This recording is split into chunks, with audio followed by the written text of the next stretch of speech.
Salut tout le monde, ici Abdul Malik de la chaîne Série Science, j'espère que vous allez bien. Aujourd'hui, on va traiter un nouvel exercice de ma série de TD sur travail et puissance. Ok, donc sans plus tarder, on va lire l'énoncé.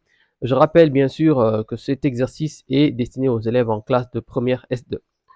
On tire un corps S de masse M est égal à 4 kg le long d'un plan incliné d'un angle alpha est égal à 30 degrés par rapport à l'horizontale avec une force constante F d'intensité F est égal à 44 newtons et qui forme un angle bêta est égal à 100 degrés. Donc F, il est là, c'est cette force-là, ok, et l'angle bêta qui est là. Avec la ligne de plus grande pente, sachant que le corps, durant son mouvement, est soumis à des forces de frottement opposées au sens du mouvement d'intensité F est égal à 2 newtons. Le long du trajet AB et de longueur AB est égal à 3 mètres. Euh, Premièrement, donner le bilan des forces qui s'exercent sur le corps, grand S, et représenter les forces sans choix, ces forces sans choix d'échelle. Deuxièmement, calculer le travail de chacune des forces lorsque le corps se déplace de A à B avec une vitesse constante V est égale à 9 km par heure. Troisièmement, calculer la somme des travaux des forces. Quelle est votre conclusion? Quatrièmement, la puissance moyenne développée par la force précédente pour développer le corps S de A à B est égal à G est égal à 10 newtons par kilogramme. Bon, sans plus tarder, on commence par le premier point. Donc, petit 1, on doit donner le bilan des forces. Bon, pour faire simple, ici, on va agrandir le schéma. Donc, on a tout d'abord, voilà le schéma qui est là. Il y a forcément la présence de F qui a été décrit plus tôt. OK. Ensuite, vous avez la présence, bien entendu, du poids. OK. Donc là, c'est toujours évident. Le poids, il sera toujours présent. Et vous avez le poids qui est là, le poids P. Ensuite, vous avez forcément une réaction parce que vous êtes sur un piste. OK. Donc, une réaction qu'on va nommer ici R. OK. La réaction R. Bon, R, j'ai failli écrire R comme l'ensemble des nombres réels. Et également la présence de force de frottement. Voilà, force de frottement qui agit en sens contraire par rapport au mouvement. Donc, petit f. Donc, on nous a demandé de représenter sans ici, sans choix d'échelle. Donc, le bilan des forces, on va dire oui, bien sûr, faut pas juste écrire P, R, et ainsi de suite. Vous devez les nommer.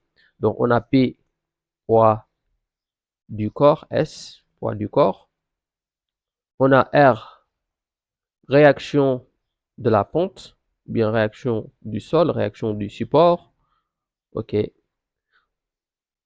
Petit f, force de frottement, l'ensemble des forces de frottement. Et grand F, là, c'est la force, force de traction. Voilà, force de traction. Parce qu'on a dit on tire, bien sûr, on s'attend à ce qu'il y ait une traction. Bon, maintenant, nous avons les 4 forces qui ont été représentées et bien sûr qui ont été définies. Deuxièmement, calcule le travail de chacune des forces lorsque le corps se déplace de A à B avec une vitesse constante V est égale à 9 km par heure. On rappelle au départ que vous avez AB qui fait une distance de 3 mètres. Il faut recueillir les données. AB est égal à 3 mètres. Vous avez la masse qui, elle, fait 4 kg. Vous avez l'angle alpha que fait la pente avec l'horizontale, qui lui est égal à 30 degrés. Vous avez pour la force F, sa direction qui fait en fait un angle bêta par rapport ici à, à la pente, ok, tel que bêta est égal à 60 degrés. Vous avez quoi d'autre déjà? Ouais, c'est bon, il n'y a pas. Vous avez également la force F d'intensité 44 newtons et oui, petit f d'intensité 2 newtons. Donc, je pense le tour est jeu, on peut ici envisager de déterminer le travail de chacune des forces. Du coup, on va commencer par le travail de R, qui est assez facile à déterminer. qui est facile à déterminer, pas assez facile, mais facile parce que c'est évident. R est en fait perpendiculaire à la direction du mouvement, donc son travail de A à B, en fait, sera nul. Ensuite, on va s'intéresser au travail de F.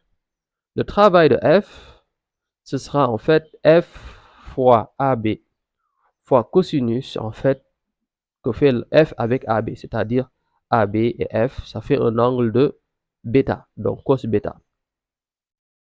Et le tour est joué. On peut faire l'application numérique. F c'est 44, AB c'est 3 et bêta c'est 60. Donc cos 60 c'est 0,5. Ce qui fait 0,5 et on trouve 66 joules. Voilà ce qu'il en est. On continue maintenant avec le travail de F, des forces de frottement. Lui, comme vous le savez, il est toujours opposé au sens du mouvement, travail résistant. Donc on aura moins F fois AB. F étant égal à moins 2 et AB étant égal à 3, ce qui fait moins 6 joules. OK? Quant au poids, son travail, quant à lui, ce sera en rapport avec la hauteur, travail de P. Bon, je pense que je vais écrire toutes les valeurs comme ça, parce que là, c'est un peu pêle-mêle. Travail de R, c'est 0. Travail de F, c'est 66 joules. Travail de petit f, c'est moins 6 joules. Et il reste travail de P, qu'il faudra déterminer après. Voilà, on y viendra. Donc, travail de P, ce sera moins mgh, parce qu'il s'agit d'une montée. Vous voyez bien. En fait, l'objet passe du point A au point B, donc il s'agit d'une montée, on va dire moins mgh. Maintenant, comment déterminer h? H n'est rien d'autre que ce côté-là, et qui correspond au côté opposé par rapport à l'angle alpha. AB va constituer ici l'hypoténuse pour un triangle rectangle que vous voyez bien. Donc, H sera rien d'autre que l'hypoténuse fois le sinus de alpha. Alpha, lui, c'est 30 degrés. OK? Donc, ce sera H est égal à AB 3, à savoir 3 mètres, fois sinus alpha. Sinus de 30, c'est 0,5. Et du coup, on aura ici 1,5 mètres pour H. Donc, on aura, en faisant l'application numérique, travail de P sera égal à moins M, je rappelle, c'était, j'avais dit 4 kg, moins 4. L'intensité de la pesanteur, je pense qu'on l'avait donné ou pas. Ouais, c'est 10 newtons par kilogramme. Donc, fois 10. Ici, fois 1,5. Et là, ça fait moins 60. Moins 60 joules. Donc, travail de P est égal à moins 60. Voilà ce qu'il en est. On a ici les différents travaux avec, bien sûr, leurs valeurs. En troisième lieu, on nous demande de faire la somme des travaux des forces et d'en déduire une conclusion. Bon, on commence par la somme des travaux. Bon, déjà, on a dit que de A à B, il y a une vitesse constante. Bon, ça veut tout dire déjà. Bon, on va juste dire travail de P plus travail de R plus travail de grand F plus travail de petit f. On va déterminer la somme, ok, des travaux des forces extérieures. Bon, normalement, avec la présence de la vitesse constante, ce qui veut dire que normalement, ça doit être égal à 0. Logiquement, c'est ce qu'on devrait avoir. Maintenant, on y va. Travail de P, c'est moins 60. Travail de R, c'est 0, plus 0. Travail de F, c'est plus 66 joules. Et travail de F, c'est moins 6. Donc là, ça nous donne quoi? Moins 60 plus 66 moins 6. Et là, ça nous donne 0. Donc, la conclusion qu'on peut dire, bon, la somme des travaux des forces extérieures est égale à 0.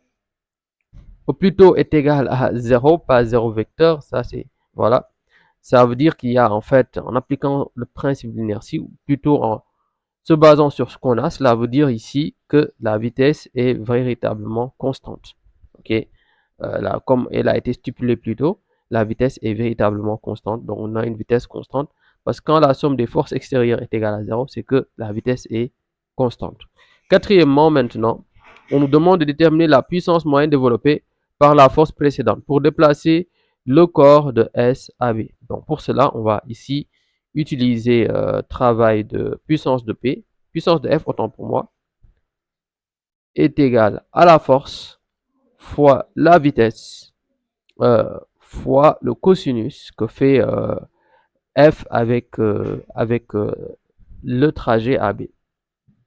Parce que pour faire simple, le travail de P, la puissance de f, ok, ce n'est rien d'autre que son travail sur le temps, et ce qui revient à dire force fois distance, ou bien force fois AB cosinus bêta. Et AB sur le temps, ou encore tout ça sur le temps, c'est rien d'autre que la vitesse. Donc voilà ce qu'on a à ce niveau. Et donc rapidement, la puissance est égale à force fois vitesse fois cosinus bêta. Parce que AB sur T, c'est vitesse. Voilà ce qu'il en est.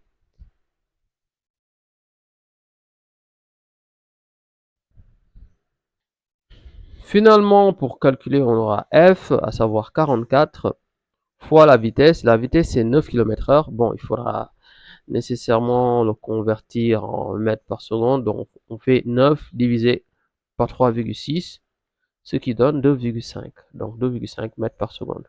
Donc, on aura 44 fois 2,5 fois cosinus bêta, cosinus de 60, à savoir 0,5. Et on trouve ici 55 watts. Donc, la puissance de F est égale à 55 watts.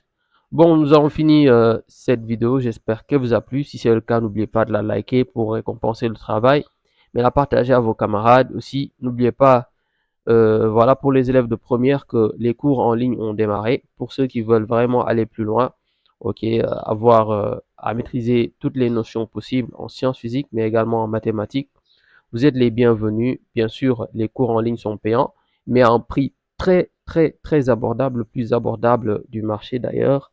Voilà des cours en ligne, parce qu'il y a beaucoup qui y dispensent et bon, moi j'en fais partie.